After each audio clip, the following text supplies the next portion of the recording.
The Prophet of Allah for 13 years in Mecca, live this with me, 13 years in Mecca, prosecuted, harmed, sworn at, spat at, had dust thrown in his face.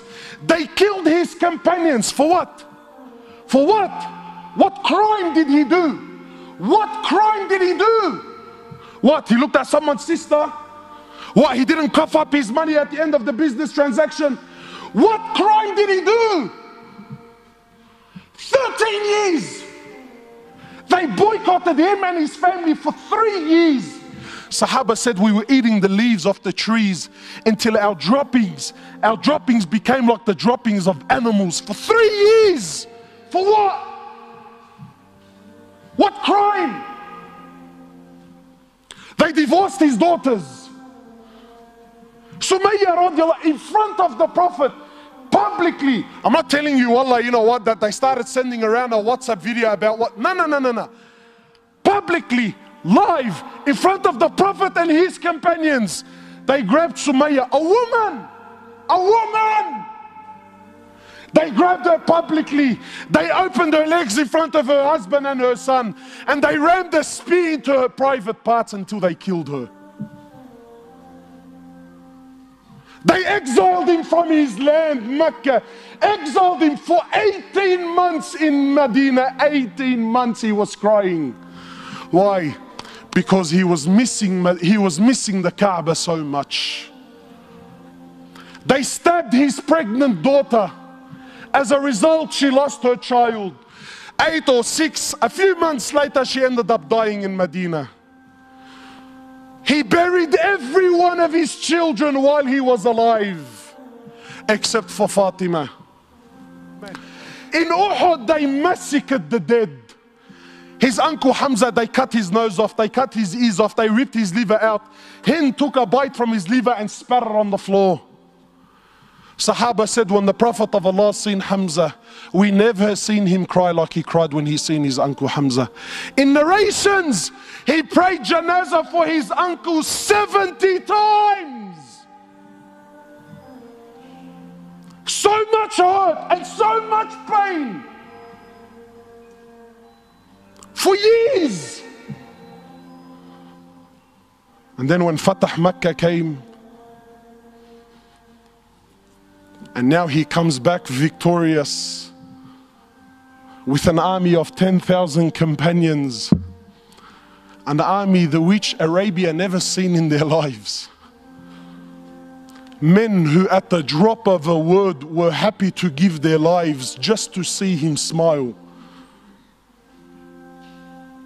He enters into the Haram of Mecca, 10,000 soldiers surrounding, and those people that harmed him for years and years and years.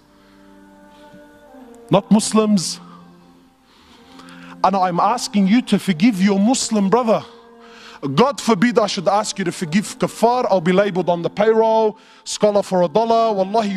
Wallahi, you mop the floor with me. So I'm not even going to dare to go down that road. God forbid we should follow the sunnah of Rasulullah sallallahu alaihi wasallam. No way, brother.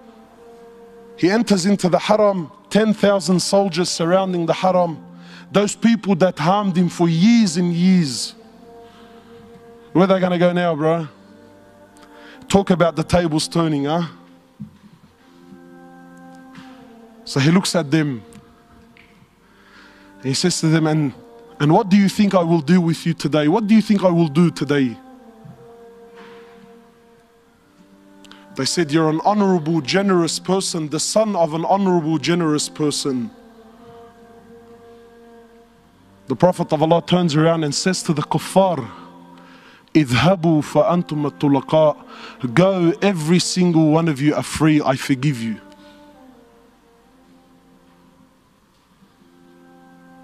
Where's this sunnah in our lives, man? Where's this deen? Wallahi, my brothers, I take an oath by Allah. Forgive me if these words are a bit harsh. But I tell you now, and this is my own personal opinion, Wallahi, even our love for the deen, even our love for the Sahaba is a love of dunya. Nobody here loves Umar ibn al-Khattab Most loved, probably one of the most loved. He's definitely my favorite. Nobody here loves Umar ibn al-Khattab because he had permanent marks on his cheeks from crying out of fear of Allah. Nakas. We love Umar ibn al-Khattab because when his name was mentioned, the kuffar used to shake in their knees. No one loves Umar ibn al-Khattab because he had permanent marks on his shoulders. Why? Because he was servicing the community in the late hours of the night when everyone was asleep and wasn't watching. You don't love Umar for that. You love Umar because he was a man, brother. When he rocked up, cause everyone buckled. The Prophet of Allah who we claim we love.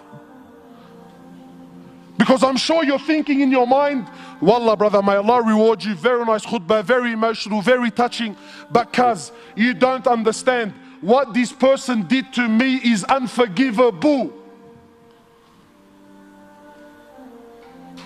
And I repeat, there is absolutely no scenario. I don't care if he shot your mother, he shot your father, he raped your child. I don't care what scenario you could possibly throw at me. Forgiveness is the key.